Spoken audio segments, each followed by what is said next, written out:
భారతదేశ నేలపై మొలిచిన గడ్డి కూడా పీకలేరు. 100 పాకిస్తాన్లకు సమాధానం చెప్పే ఒక్క మిసైల్ మన దగ్గర ఉంది. ఆ మిసైల్ ఏంటో తెలుసా? నమో గౌరవ ప్రధానమంత్రి నరేంద్ర మోడీ గారు. సింహం ముందల ఆటలు ఆడకూడదు, ఆడితే ఏమవుతుంది? మన సింహం నమో కొట్టే దెబ్బకి వరల్డ్ మ్యాప్లోనే పాకిస్తాన్ అని మిస్సింగ్ రావటం ఖాయం. ఈరోజు పాకిస్తాన్ ఆర్మీలో పనిచేసేవారు కొంతమంది రాజీనామా చేశారు, కొంతమంది సెలవులు పెట్టిపోయారు. దట్ ఈస్ మన నమో. నమో కొట్టే దెబ్బకి పాకిస్తాన్ దిమ్మ తిరుగుతాం ఖాయం.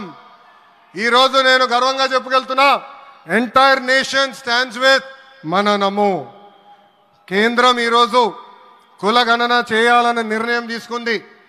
ఇది ఒక నిర్ణయం కాదు, ఇది ఒక సంచలనం. Wear others hesitated for decades, Namo acted, rewriting history with courage.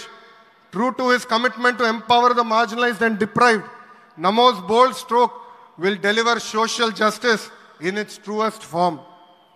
నమో గారికి ఆంధ్రప్రదేశ్ అన్న, అమరావతి అన్న ఎంతో ప్రేమ. ఇప్పుడు ఆయన ఢిల్లీలో ఎంత బిజీగా ఉన్నారో మనందరూ తెలుసు. ఆయన ఈ కార్యక్రమానికి వచ్చారు. 2024 ఎన్నికల్లో ప్రజలు ఎన్డీఏ ప్రభుత్వానికి 94 సీట్లు గెలిపించారు. అందుకే మన ప్రధాని నమో గారు ఆంధ్రప్రదేశ్ కోరిన అన్ని కోరికలు తీరుస్తున్నారు. మొన్నే విశాఖపట్నానికి వచ్చి railway zone, NTPC green project, Nakkapalli bulk drug పార్క్కి నిధులు కేటాయించారు. ఏకంగా విశాఖపట్నం ఉక్కు ఫ్యాక్టరీని కాపాడారు. ఇప్పుడు అమరావతికి వచ్చి నిధులే కాదు పనులు కూడా ప్రారంభించబోతున్నారు. మనం ఒకసారి గతం కూడా గుర్తు చేసుకోవాలి. 2014లో రాష్ట్ర విభజన జరిగింది. కట్టుబట్టలతో మెడబట్టి మన బయటికి గెంటేశారు. ఎక్కడి నుంచి పరిపాలించాలో తెలియని పరిస్థితి. కానీ మన సిబిఎన్ గారికి సంక్షోభాలు కొత్త కాదు. ఒక పక్కన సంక్షేమం, మరో పక్కన అభివృద్ధి చేసి చూపించారు. అందరి ఆమోదం తెలిపిన తర్వాతనే అమరావతి రాజధానిగా ప్రకటించారు. రైతులు చేసిన త్యాగం వల్ల ఈరోజు అమరావతి ఏర్పడింది.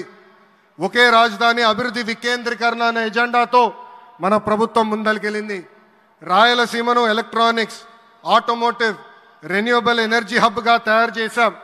గోదావరి జిల్లాలో ఆక్వాని పెద్ద ఎత్తున ప్రోత్సహించాం. ఉత్తరాంధ్రలో ఐటీ, ఫార్మా కంపెనీలు కూడా ఆనాడు మనం తీసుకొచ్చాం. కానీ 2019 నుంచి 24 వరకు విధ్వంస పాలన మనం చూసాం.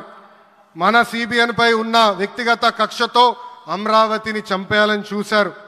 ఒక్క ఇటుక కూడా పెట్టకుండా 3 రాజధానులంటూ 5 సంవత్సరాలు గడిపేశారు.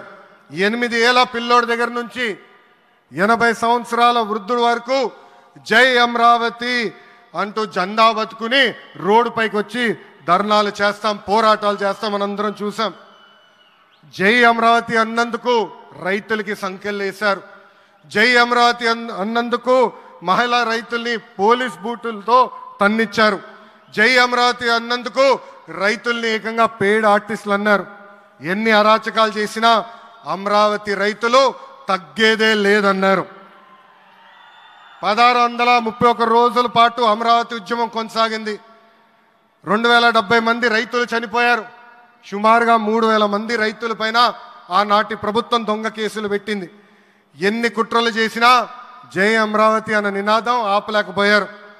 అయినా ఆపేదానికి, పీకేదానికి అమరావతి ఎవరో ఇంట్లో పెంచుకున్న మొక్క కాదు, జనం గుండెల్లో దాచుకున్న ప్రజా రాజధాని.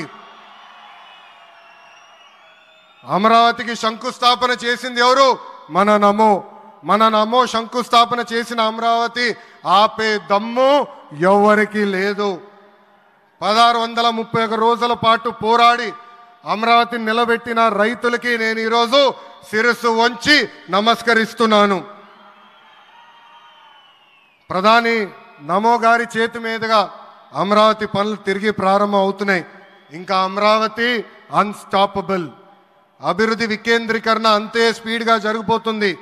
Polavaram, Visakha steel plant, Bhogapuram airport, Prakasam జిల్లాలో CBG plant, Kurnool high court bench, ఇలా అన్ని కార్యక్రమాలు జెట్ స్పీడ్తో జరుగుతాయి. ప్రజాప్రభుత్వం ఏర్పడిన 10 నెలల్లోనే 8 లక్షల కోట్ల పెట్టుబడితో వాటి ద్వారా 5 లక్షల మందికి ఉద్యోగాల అవకాశాలు కల్పించడానికి అనేక నిర్ణయాలు మేము తీసుకున్నాం, ఒప్పందాలు కుదిరించుకున్నాం. అంతేకాదు 16,347 పోస్టులతో మెగా డిఎస్సి నోటిఫికేషన్ కూడా ఇచ్చాం. 5 ఏళ్ళలో ప్రైవేట్ రంగంలో 20 లక్షల ఉద్యోగాలు కల్పించాలని ఒకే ఒక లక్ష్యంతో ఈ ప్రజాప్రభుత్వం పనిచేస్తుంది.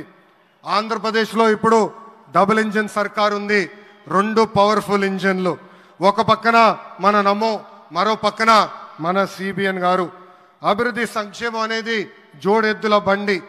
ఎన్ని ఇబ్బందులు ఉన్నా సంక్షేమ కార్యక్రమాలు అమలు చేస్తూ అభివృద్ధి పరుగులు పెట్టిస్తున్నారు మన సిబిఎన్, మన పవన్ అన్న. ఇంకా మనకి తిరిగే లేదు. ఇది తెలుపుకుంటూ గౌరవ ముఖ్యమంత్రి గారు ఎప్పుడూ మన పైన ప్రేమ చూపిస్తూనే ఉన్నారు. మనం అడిగిన అన్ని కోరికలు తీర్చుకుంటూనే వస్తున్నారు. నాకు తెలిసినంత వరకు ఏ రాష్ట్రాన్ని కూడా గౌరవ ప్రధానమంత్రి గారు ఇన్నిసార్లు వెళ్ళింది లేదు.